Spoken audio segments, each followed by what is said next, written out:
Things to pass along at the top, and then I'll. All right, we are live get to your at the questions. Pentagon, As you and are we're aware, listening live Secretary right now. Austin was released from Walter Reed National Military Medical Center Monday, and on the advice of his doctors, will perform his duties from home for a period of time while he recuperates. As our press release highlighted, the Secretary has full access to required secure communications capabilities in his home. I don't have a date yet to provide in terms of when he'll return to work in the Pentagon, but we'll be sure to keep you updated. The press release, which includes a statement from Secretary Austin's doctors as well as a statement from Secretary Austin regarding his release from the hospital, are both available on the DoD website. However, to ensure a common understanding of the Secretary's condition, prognosis, and treatment going forward, I'm going to read the statement from his doctors, and I appreciate your patience. This is from Dr. John Maddox, Trauma Medical Director, and Dr. Gregory Chestnut, Director of the Center for Prostate Disease Research at the Murtha Cancer Center of Walter Reed National Military Medical Center. Quote, Secretary Austin progressed well throughout his stay, and his strength is rebounding. He underwent a series of medical tests and evaluations and received non-surgical care during his stay to address his medical needs, to include resolving some lingering leg pains. He was discharged home with planned physical therapy and regular follow-up. The Secretary is expected to make a full recovery. Secretary Austin's prostate cancer was treated early and effectively, and his prognosis is excellent. He has no planned further treatment for his cancer other than regular prostatectomy surveillance, end quote. And again, as we receive pertinent updates, we'll be sure to pass them along. Separately, as you know, the U.S. and United Kingdom, along with support from Australia, Bahrain, Canada, and the Netherlands, conducted strikes against military targets in Houthi-controlled areas of Yemen last week in support of a multinational effort intended to disrupt and degrade the Houthis' ability to attack international shipping in the Red Sea and Gulf of Aden. The U.S. also conducted subsequent follow-up strikes against a radar site on Saturday, Yemen time, that was part of the original target list, and 4 anti-ship ballistic missiles yesterday, Yemen time, that were prepared to launch from Houthi-controlled areas of Yemen, which presented an imminent threat to both merchant and U.S. Navy ships in the region. As Secretary Austin said in his statement on January 11, quote, we will not hesitate to defend our forces, the global economy, and the free flow of legitimate commerce in one of the world's vital waterways, end quote. In the meantime, more than 20 nations continue to support the separate defensive coalition Operation Prosperity Guardian, which is focused on protecting international shipping and mariners in the Red Sea and Gulf of Aden. In other news, Secretary Austin spoke yesterday with Ukrainian Minister of Defense Rustem Umerov to discuss the latest on the situation in Ukraine and the upcoming Ukraine Defense Contact Group meeting, which will be conducted virtually on January 23rd. During the call, Secretary Austin reiterated that the United States and our coalition of some 50 allies and partners remain committed to supporting Ukraine in its fight against Russian aggression. The readout's been posted to the DoD website. And then lastly, on behalf of the department, we would like to congratulate U.S. Air Force Second Lieutenant Madison Marsh, who was crowned Miss America over the weekend in Orlando, Florida. Lieutenant Marsh, a recent U.S. Air Force Academy graduate, was crowned Miss Colorado in November of 2023. She is currently earning her master's degree from the Harvard Kennedy School through the Air Force Institute of Technology's Civilian Institutions programs. She's also earned a pilot slot and is expected to attend pilot training after she graduates from Harvard. For more information, I'd refer you to Air Force Public Affairs. And with that, happy to take your questions. We'll go to Associated Press first on the phone. Lita Baldor. Thank you, Pat. Two separate things. One, on Secretary Austin, does his physical condition at this moment preclude travel? Can you give us sort of an idea as to whether the meeting is virtual because he can't travel, or just how he is in that regard? And then secondly, on the Houthis, over the weekend, obviously there were attacks by the Houthis, there were counterattacks, and there were several strikes by Iran itself. Can you assess or tell us whether Secretary Austin believes that the Gaza war has already expanded? Don't all of these attacks suggest that the war has done exactly what the U.S. didn't want it to do early on, and that it has expanded, and that attempts to deter the Houthis so far have not worked? Thanks. Yeah, thanks, Lita. On your first question, as I highlighted, The Secretary continues to recuperate at home. He does have planned physical therapy, as I highlighted there in the Secretary or his doctor's statement. And so in terms of travel, no travel scheduled in the immediate future, but again, we'll keep you updated. And to answer your question, obviously the UDCG is very important, the Ukraine Defense Contact Group, and as he continues to recuperate, he of course wants to participate in that. And so that certainly is a factor in terms of why we're doing this virtually. In terms of your second question, clearly there are tensions in the Middle East. There have been tensions there since the Israel-Hamas conflict has kicked off. We continue to work very closely with our allies and our partners in the region to prevent the Israel-Hamas conflict from escalating into a wider regional war.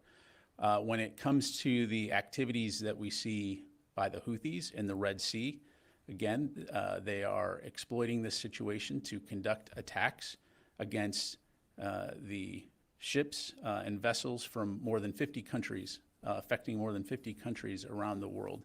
And so we're going to continue to work with our partners in the region to prevent those attacks or deter those attacks in the future.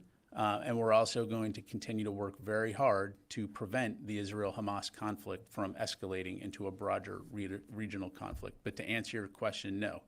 We currently assess that the fight between Israel and Hamas continues to remain contained in Gaza. Let me go to Tom. Pat, do you have a battle damage assessment at this point on the U.S.-British strikes? And also, the New York Times has reported that the strikes took out roughly 1/4 of the Houthi capabilities. I was talking with some folks on the Hill. They were told the strikes would set back the Houthis by a few days or a few weeks. Could you talk about those points? Yeah, thanks, Tom. So I'm not going to get into specific intelligence in terms of percentages. What I will tell you is that in our assessment, we hit what we intended to hit with good effects. Again, the objective here was to disrupt and degrade Houthi capabilities to conduct attacks. And we believe that overall, in terms of the scope and the number of strikes that we took, we have degraded their ability to attack. Clearly, they maintained some capability, and we anticipated that after any action, there would likely be some retaliatory strikes.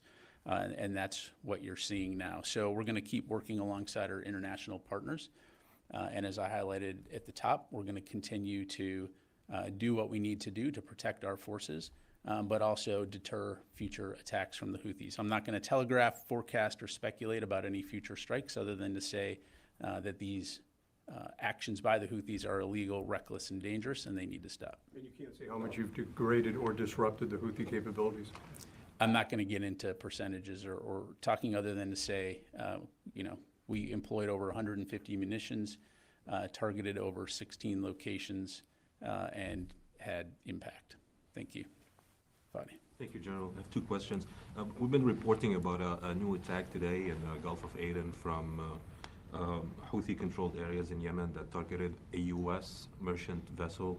What can you tell us about the situation and any information you can offer on this situation? Yeah. Thanks, Fadi. I am tracking reports coming out of the region. We're working with Central Command now to get more information on that, and so certainly we'll, as we have been, put that information out as quickly as we can. You confirm the attack happened? I'm tracking reports of an attack coming out of the region. As you mentioned, the strikes against Houthis in Yemen are trying to disrupt their ability to continue these attacks. However, since the first wave of those strikes in Yemen, two more, for the first time, 2 U.S. ships have been targeted. Would you say the security situation in the Red Sea area is better or worse after those U.S. strikes? What I can tell you is that we've degraded Houthi capability to conduct strikes. As I highlighted and as we highlighted shortly after those strikes, we would not be surprised if we saw efforts on their part to continue to try to conduct retaliatory strikes. Ultimately, at the end of the day, let's take a step back and look at how we got here. Mid-November, we started seeing these attacks despite multiple warnings and multiple efforts. The Houthis have continued. And so there was an international coalition including the countries that I highlighted at the top, that have taken action to prevent these strikes or deter these kinds of attacks in the future. Ultimately, at the end of the day, again, the Houthis need to ask themselves how much of their capability do they want degraded and disrupted in light of these illegal, reckless, and dangerous attacks. The United States, this is not about the United States. This is about the ability of the nations of the world to sail an international waterway through the Red Sea, through which 10 to 15% of economic trade transits, and do so safely and securely. That's what we're focused on, and we'll continue to work closely with the international community to deter these attacks. It's an international problem that requires an international response. Chris. Thanks, Pat. Iraqi Prime Minister Mohammed al-Sudani told the Wall Street Journal that the U.S.-led military coalition that is in Iraq to fight ISIS was no longer needed. He said, quote, "We believe that the justifications for the international coalition have ended." Sudani didn't set a deadline for the departure of the coalition, nor did he close the door, but he said he was no longer worried that the departure of the coalition would undermine Iraqi military capabilities. So what is the U.S. response? I'm not going to comment on the Iraqi, government's remarks other than to say U.S. forces are in Iraq at the invitation of the government of Iraq. We value Iraq as a partner. We'll continue to consult closely with them. At this time, I'm not aware of any official request by the government of Iraq for DoD forces to depart. I'll just leave it at that.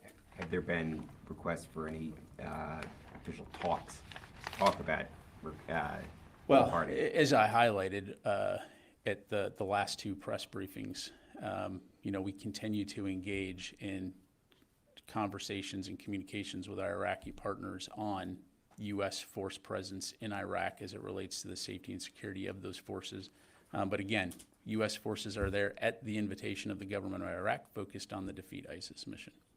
And then last question.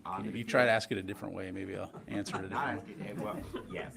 On the Defeat ISIS mission, how would that be undermined by that presence? I mean, this is obviously an enduring threat that you've had to deal with both on the ground, in the air. How would U.S. national security possibly be undermined if U.S. forces could no longer operate in Iraq? Yeah, thanks, Chris. So I don't want to get into hypotheticals. We know that ISIS continues to be a threat.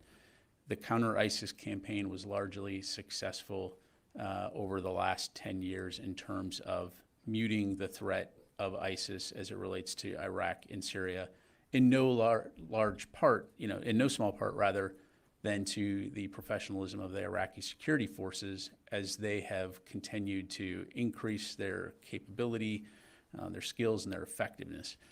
So, credit where credit is due. That said, we continue to see ISIS as a international and a regional threat.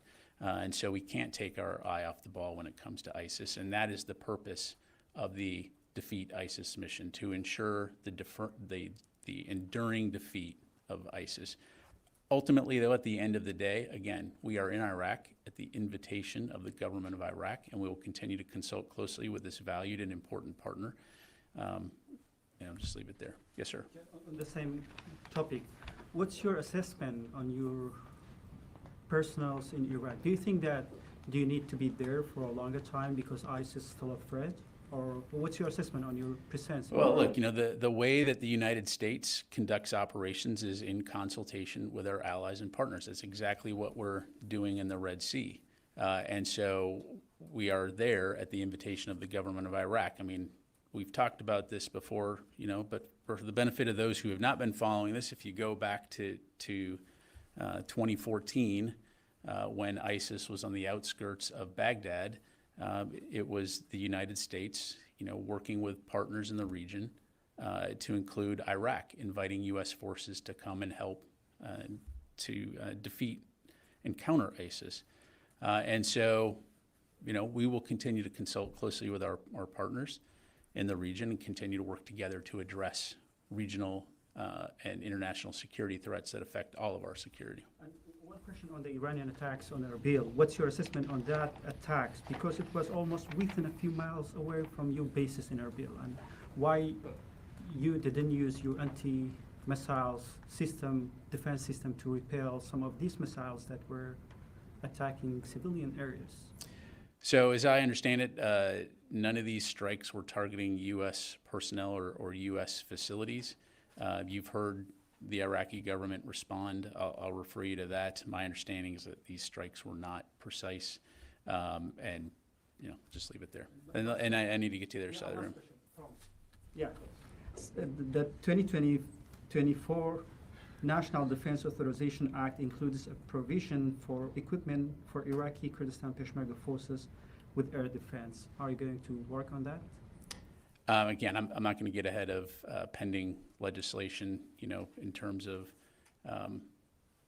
so I don't want to get ahead of that, other than to say, again, Iraq is a valued and important partner, and we'll continue to work closely with Iraq when it comes to security, regional security, and Iraqi needs from a defense standpoint, as we have for many years. But let me go ahead and get to the other side of the room. Yes, sir. General Griff Jenkins, Hey, Griff. pinch hitting for Jen Griffin. Welcome.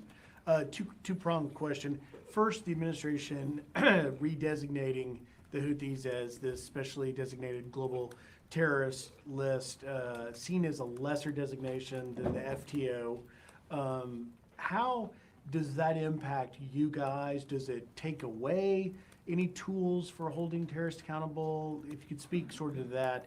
And then the other question on Secretary Austin, as we are now learning more about the lack of communication he provided in his surrounding his hospitalization, is he being held to the same standard of accountability that yourself or anyone else in uniform in this building would be? Yeah, thanks, Griff. On your first question, I'm not aware of any impact on our ability to conduct operations as necessary in terms of supporting Operation Prosperity Guardian, for example, or conducting self-defense strikes or aiming to disrupt and degrade Houthi capability. Again, what I think you're seeing here is a whole of government effort to apply the tools of national power as it relates to deterring the Houthis, and that can include a variety of means, not only military force, but also economic and diplomatic efforts. And importantly, this is not a United States alone issue. This is something we're working with the international community on. As it relates to the Secretary, look, the Secretary put a statement out taking full responsibility on the issues related to transparency and has committed to doing better. We as a department recognize that there were shortfalls, especially as it related to the notification timelines, and so we are conducting a 30-day review. In addition, the Department of Defense Inspector General is also conducting a separate and independent review. So we will obviously support those, and we will make sure that we're doing what we need to do to improve and do better next time. Thanks. Jeannie. Thank you, General. Two questions on Russia and North Korea. Regarding the solid fuel intermediate range ballistic missile that North Korea launched last weekend, North Korea announced that it was a hypersonic missile launch. What is the U.S.'s analysis on that? Yeah, thanks, Janie. Again, when it comes to destabilizing activity, we'll continue to call on North Korea to refrain from such activity, and we'll continue to consult closely with our allies in the region to ensure that we can maintain regional peace and security. Let me go. Korean Foreign Minister and Russia's President Putin and Russian Foreign Minister Sergei Lavrov have met in Russia recently. They discussed further expanding military cooperation. How do you assess this? Well, we've talked about this before, that clearly North Korea and Russia have a relationship. What we don't want to see is the continued proliferation of aid to Russia to be used in Ukraine. But I'll leave it at that. Let me go to the phone here. Jeff Shogel, Task and Purpose. Thank you. You had mentioned that the latest strike in Yemen targeted Houthi assets that posed a threat to both U.S. Navy and merchant ships. And I wanted to know what data, what evidence do you have that the Houthi were targeting Navy ships? And also, does this operation, the airstrikes against Yemen, does it have a name? Thanks, Jeff. Again, because you have merchant vessels and U.S. Navy ships in the region, as I understand it, the information that we had was that these missiles were being prepared for launch. These strikes were taken in self-defense in order to neutralize that capability, again, as part of the effort to disrupt the Houthi ability to conduct strikes. And to answer your question, I'm not aware of any official designation, i.e. named operation for these strikes. Thank you. Let me go to Nancy, and then we'll go back to the phone. I want to start with the strike on the Houthis. To Tom's question, as I understood it, we were going to get some sort of battlefield assessment since the strikes happened on the 11th. Can you give us a sense of when we'll see that, and with what specificity you'll be able to tell us the effectiveness of those strikes? That is, could you answer Tom's question about whether it was 25% of the capability or more or less? Yeah, so I appreciate the question, and what I provided is the assessment in terms of the number of strikes that we took. We assessed that we largely hit what we intended to hit and had the effect in terms of degrading those capabilities. The reason that I can't get into a percentage is because now we start to get into intelligence, and from the podium here, I would start talking about what we know and what we don't know, which can then be reverse engineered in terms of a potential adversary, or in this case, the Houthis, understanding where we may have gaps or not in our intelligence. So I'm just not going to be able to get into those numbers. And then I've reread the January 11th review that the Chief of Staff called for, and if I've read it correctly, there's nothing in there that prevents anyone involved from answering questions from the public or Congress. Is that right? So the 30-day review is to identify, and if you just permit me here, just use the exact words, relevant facts and circumstances, and evaluate the processes and procedures through which the Deputy Secretary of Defense was notified that she should carry out the functions and duties of the Secretary of Defense. The purpose is to better understand the facts surrounding these events and to recommend appropriate processes going forward. Separate from that, there'll be an independent IG review to examine the roles, processes, procedures, responsibilities, and actions related to the Secretary's hospitalization. I'm going to paraphrase here, but again, this is all out there, and assess whether the DoD's policies and procedures are sufficient to ensure a timely and appropriate notification and the effective transition of authorities. So again, all of these, as I understand it, will be comprehensive in terms of looking at the Secretary's hospitalization and the required notifications. Behind all of this, however, again, just to reiterate, at no time was there a gap in DoD command and control. Right, but my question is, there's nothing in the memos as I read them that prevents somebody who is involved from answering questions publicly about their role in it. There's nothing that precludes that. At the risk of trying to prove a null hypothesis, I think the department personnel, of course, are going to be available to answer questions from whoever's conducting the review, whether it's the Director of Administration and Management or the DoD IG. Right. I guess the reason I'm asking is, as you know, we've been asking you some of the same questions over and over again since the 5th, and you've been unable to provide answers. And yet the same three people seem to be at the key of what happened: Kelly Maximum, General Clark, and Secretary Hicks. And I guess what I'm trying to understand is, why can't they come to the podium and answer the questions that you haven't been able to answer, since there's nothing that in any of these investigations that prevents them from doing so? So, Nancy, what I would say is, again, we are committed to supporting these reviews. Obviously, we want to make sure that we're getting the facts, that we're doing what we need to do, improve processes going forward. In terms of Secretary Austin engaging the press, again, as we've talked about, I'm certainly aware of the interest. And we'll make sure that request is passed along. I appreciate that, but what about those other three who are clearly very central? They're not recovering, they're here, they're in the building. There's nothing that prevents them from answering questions. But I think also it's important, again, to allow these reviews to run their course, to ensure that we're operating from the facts and that we have a holistic picture of what exactly happened and when. Again, understanding the importance and the public interest and congressional interest clearly when it comes to this topic.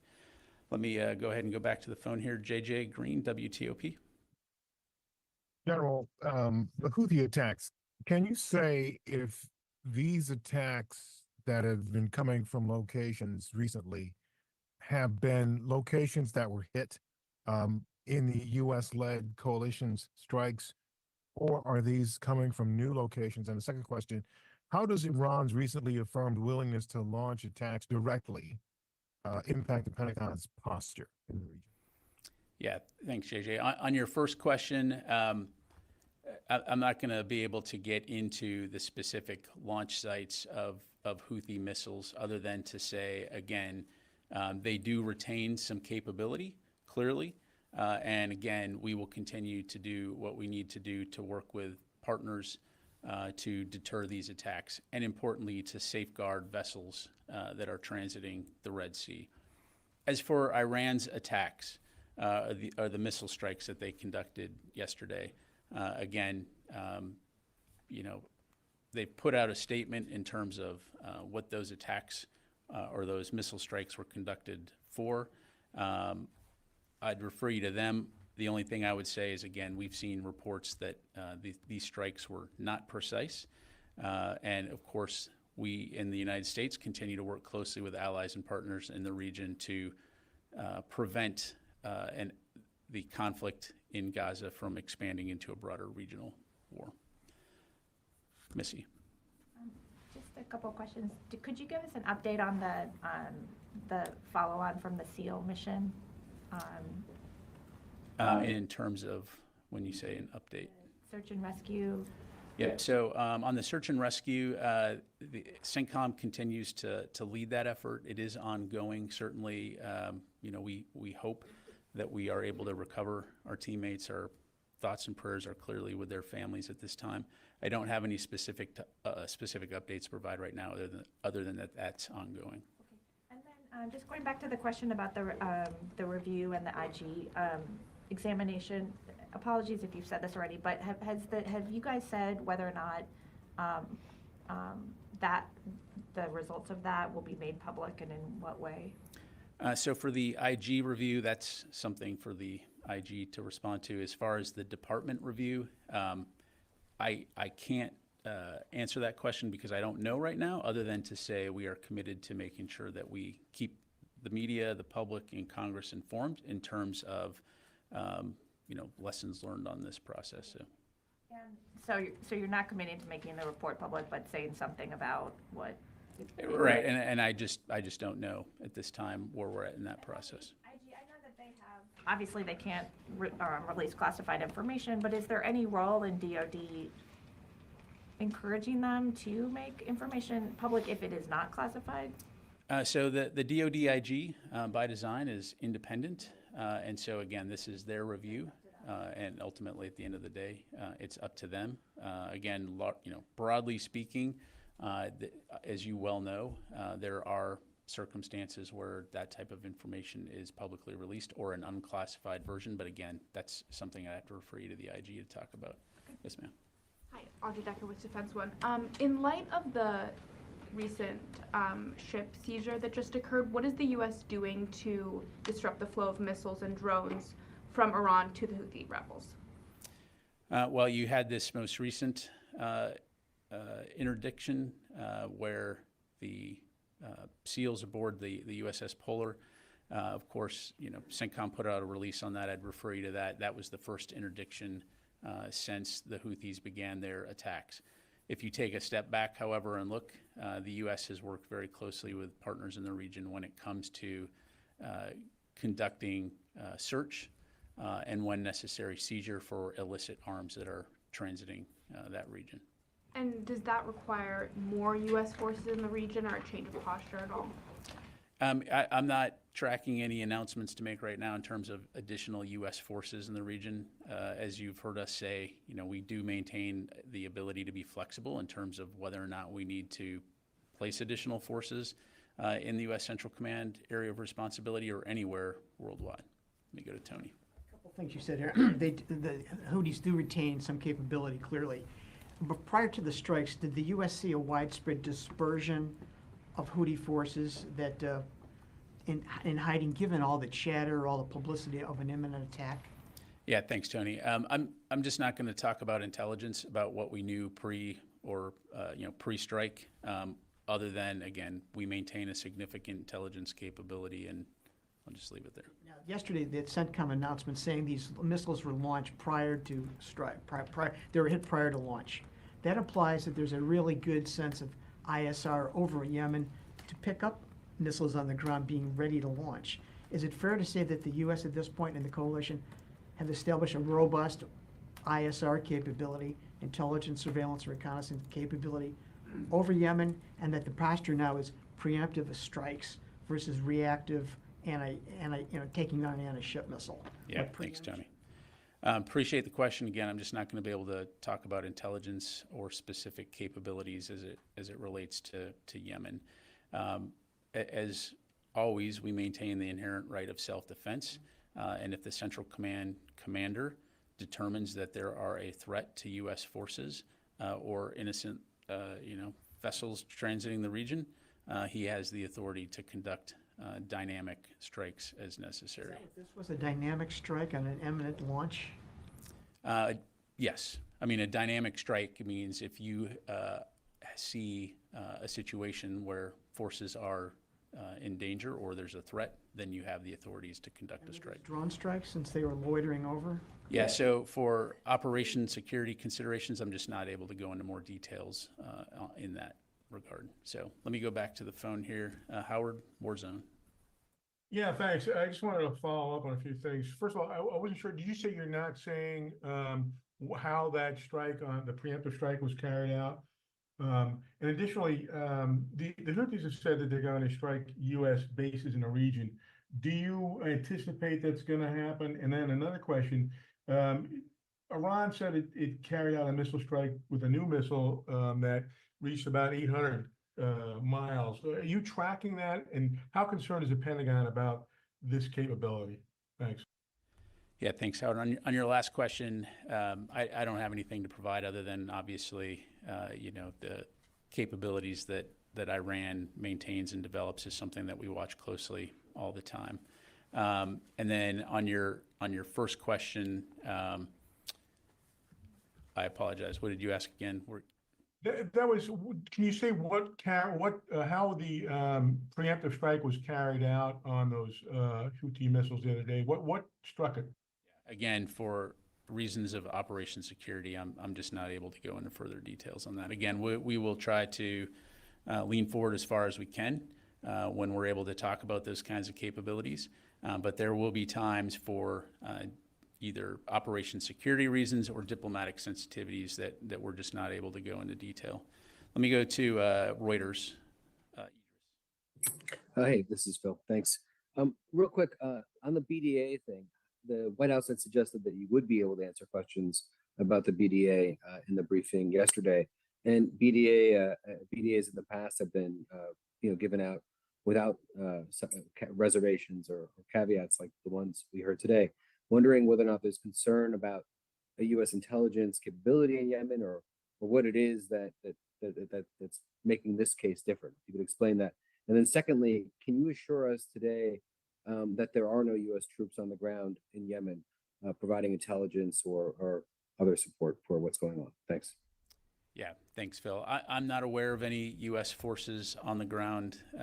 In terms of BDA, we'll continue to keep you updated as best we can. If we have a more detailed analysis to provide, we'll be sure to do that. And I'll just leave it there. Thanks, Phil. Time for a couple more. Constantine. Thanks, Ryder. Thanks, General. Just following up on Secretary Austin, there was some reporting yesterday that the 911 call was released to several outlets, and an aide on the call says we're trying to remain a little subtle in asking the ambulance to approach the house quietly. Is there any context to those remarks that you can offer? Well, again, as I highlighted, we're conducting a review. The Secretary has publicly come out and taken responsibility in terms of the need to do better in terms of transparency as it relates to his medical treatment. So I'll just leave it there. And just a quick follow-up. Does that mean that he's got a live-in Pentagon military aide in his house with him at all times? The secretary has, for obvious reasons, 24-hour, 7-day-a-week security and staff support, as one would expect for the Secretary of Defense. Thanks. Warren? I want to just follow up on that more specifically. Can you say why the aide asked for subtlety from the ambulance? I understand there's a 30-day review, but it shouldn't take 30 days to know why he asked for subtlety. Was that an order from the secretary, or did he do that on his own accord? Yeah, thanks, Oren. Again, I'm not going to have more details provided. We're reviewing this. The secretary has, again, taken responsibility in terms of the need for transparency as it relates to his medical care.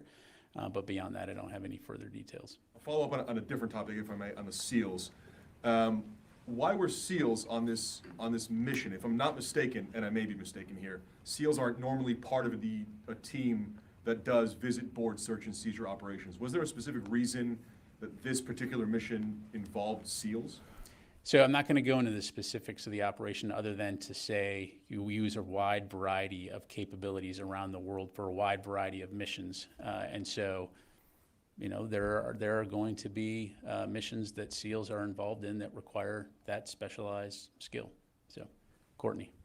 Did you answer, I think it was Phil's question about saying there were no U.S. troops in Yemen? I'm sorry. I'm not tracking any U.S. forces on the ground in Yemen. And then yeah, in terms of, Houthi-controlled areas, which, I think is what he was asking.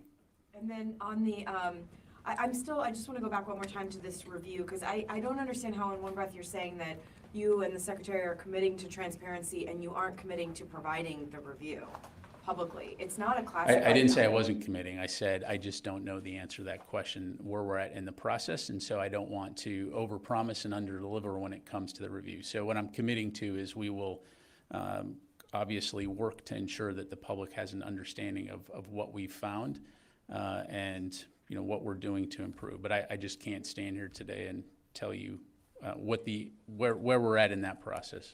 Maybe we could ask that you. I'll take the question. That would be great, thanks. Because it just doesn't seem like how the review has been underway for a week or so now. I don't even know what day it is today. For a week or so now, and I don't understand why it wouldn't already be established that it would be provided publicly. Because we did ask last week as well if you could commit to that. So maybe next time we could have an answer. Thanks. Gotcha. Thanks. You mentioned these strikes that Iran carried out in Iraq, northern Iraq, and Syria were not precise. I'm wondering if you can offer a little more detail on that. Did they, is it the department's assessment that they didn't hit what Iran intended them to hit, or were they hit something that Iran later publicly said was actually not connected to what they hit? And if you can give any more clarity on which ones were not precise, the ones in northern Iraq or Syria? Yeah, I'd point you back to the comments coming from both Pakistan and Iraq in terms of where those missiles struck and the allegations of civilian casualties. All right, we can do one more question. Yes, sir. And then we'll go to your last question, Tom. And one clarification from you. That's not a question, clarification. Okay. Yeah. Thank you, General. While your forces are in Iraq at the invitation of the government of Iraq, if you are asked in what way you can protect Kurdistan region as part of Iraq from Iranian attacks and it is backed militia groups? I'm sorry, can you rephrase that? I'm not sure I fully understood.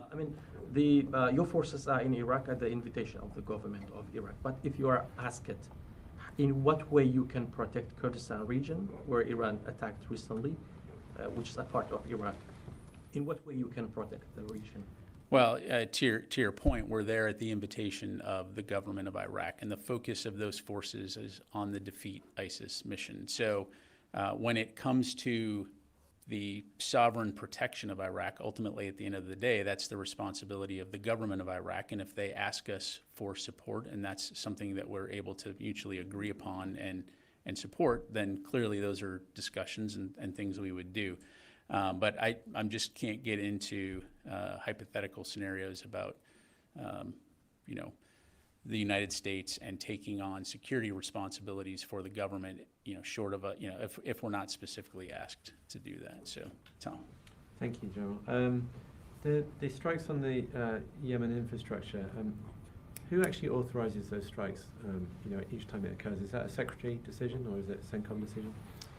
So the strikes that were conducted last week, of course, per the statement, the president authorized, directed those strikes. The secretary gave the order. And again, the Central Command commander has certain authorities to be able to conduct strikes should there be a requirement in terms of self-defense or in support of the authorities that have been given. Again, the overarching objective here is to disrupt and degrade the Houthis' ability to conduct the kinds of attacks that they've been conducting in the Red Sea. So the initial authorization came from the president. Subsequent strikes are pushed down to CENTCOM commanders. Again, there's a constant flow of communication between the Central Command commander, the secretary, the chairman, of course, keeping the White House informed and part of that discussion all along. Yeah.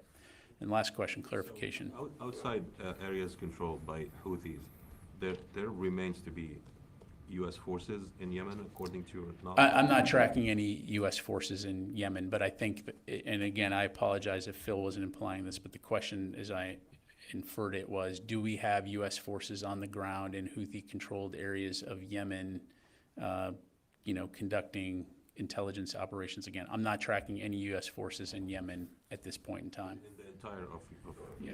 Okay. Okay. All right. Thanks very much, everybody.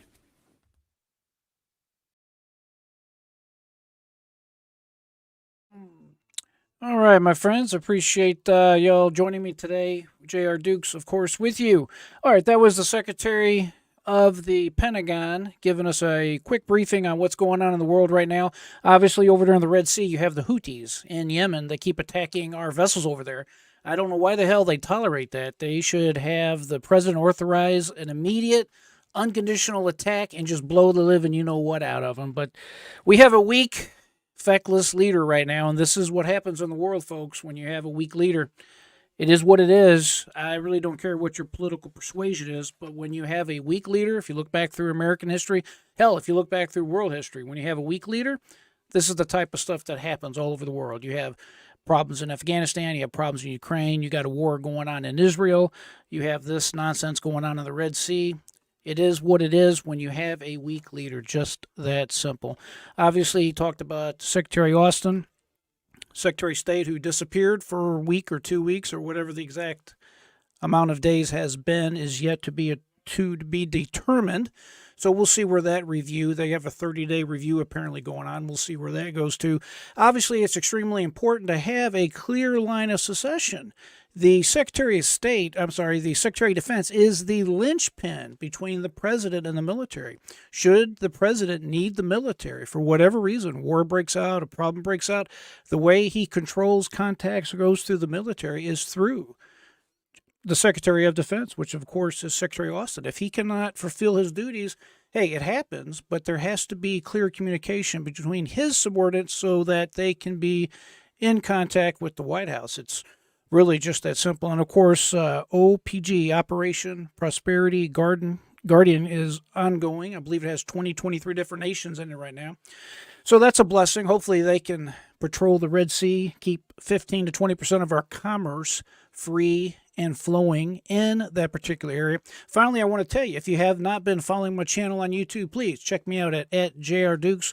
Right now, we're broadcasting on about 7 different platforms. I have been having an in-depth series on sweet Fannie Willis and her lover, Nathan Wade, right out of Fulton County, Georgia. Extremely interesting findings. You talk about corruption. You talk about people that are not living the lives they expect others to live. That's Fannie Willis. Be sure to check it out if you haven't done so already. I have another video going to drop tomorrow, and I had one that dropped earlier today that I think you'll find extremely entertaining. At any rate, I do appreciate everybody joining me today. Always remember to keep that free mind and never give up. And until next time, my friends, I am JRDukes.